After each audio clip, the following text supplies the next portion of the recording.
Hey Troy, remember that May is Mental Health Awareness Month. Yeah, you know, Tammy, we've been teaching mental health first aid for nearly 2 years now. And it seems like the topic is becoming more talked about in our community. It's true. It's so great to see barriers of stigma coming down so that people can be willing to seek help without the fear of being treated differently. There's still a lot of work to do, but there's a lot of progress that's being made.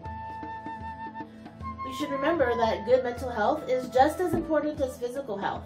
I mean, our brains are part of our bodies, right? Yeah, last time I checked. Hey, why don't we share some of the statistics about mental health with everyone that watches us? Yeah, that's a good idea.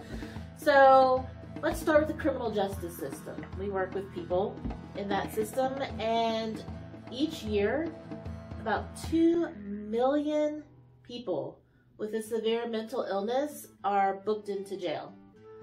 Unfortunately, 63% of those people do not receive mental health treatments in state and federal prisons. And only 45% do receive treatment in our local jails. Wow, you know, must be really hard, those people that are suffering with mental health and can't get services. But you know who else has a hard time? It's 25 million Americans that live in rural areas. They don't have access to mental health treatment like people who live in the city.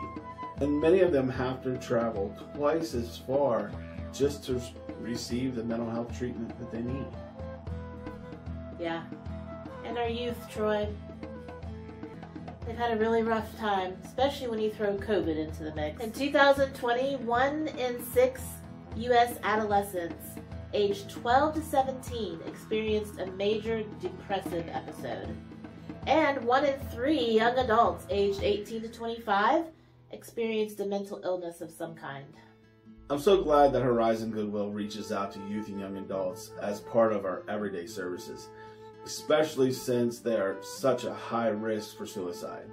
In fact, suicide is the #2 leading cause of death in the United States for people aged 10 to 14.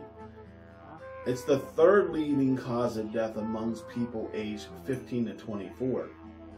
And it's the 12th leading cause of death overall in the United States. And did you know that 22 veterans die every day by suicide? That's heartbreaking, Troy. And we want people to know that it's okay to ask for help. Absolutely. I want everyone to know it's okay to talk about suicide with someone who's struggling. It can help that person open up and know that they're not alone.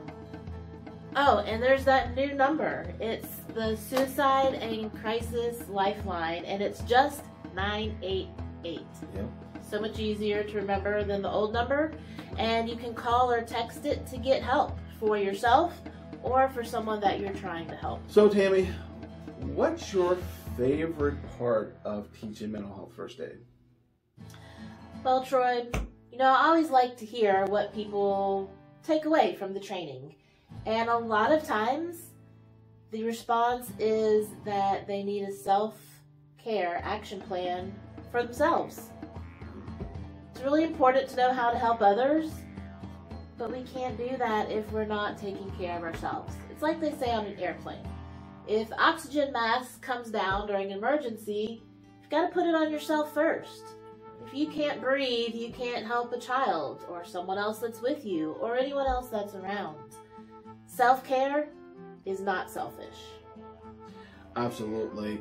It's so important that we make time for ourselves, that we take care of ourselves, that we refill or recharge that emotional gas tank. We spend so much time draining it throughout the day. And like Tammy said, you're no good to somebody else if you're no good to yourself. You know what? Take care of yourself, people, and we'll see you next week.